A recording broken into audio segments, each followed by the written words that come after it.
फलटणमध्ये महिला डॉक्टरची आत्महत्या. महिला डॉक्टरच्या हातावर अत्याचाराचा उल्लेख. माझ्यावर 4 वेळा अत्याचार झाला. महिला डॉक्टरनं लिहिली हातावर सुसाईड नोट.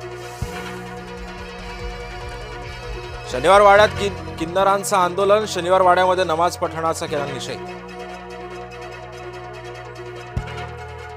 केंद्र सरकारकडून नव्या सरन्यायाधीश निवडीची प्रक्रिया सुरू. न्यायमूर्ती सूर्यकांत शर्मा यांचं नाव अग्रक्रमावर. बीएमसीच्या प्रत्येक निवडणुकीमध्ये उबाठाला ओहोटीच. भाजपनं हाणला ठाकरेंना टोमणा. आदित्य ठाकरे करणार राहुल गांधींप्रमाणेच व्हिडिओ सादरीकरण. तर निर्धार मेळाव्यामधून बीएमसी घोटाळ्याचे व्हिडिओ आणणार समोर. बिहार काँग्रेस निवडणुकीमध्ये भाजपला मदत करतेय.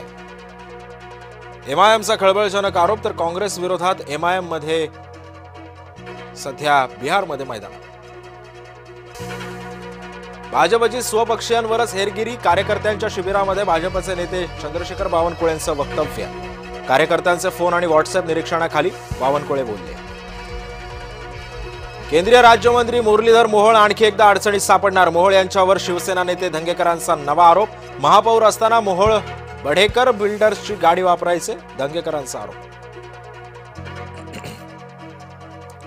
कर्जत खोपोली लोकल मार्गावर 1 नोव्हेंबरपर्यंत तांत्रिक बदल.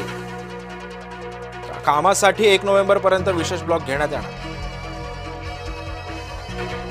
दिल्लीमध्ये कधी जायचं ते 2029 नंतर बघू. मुख्यमंत्री फडणवीसांचं सूचक वक्तव्य.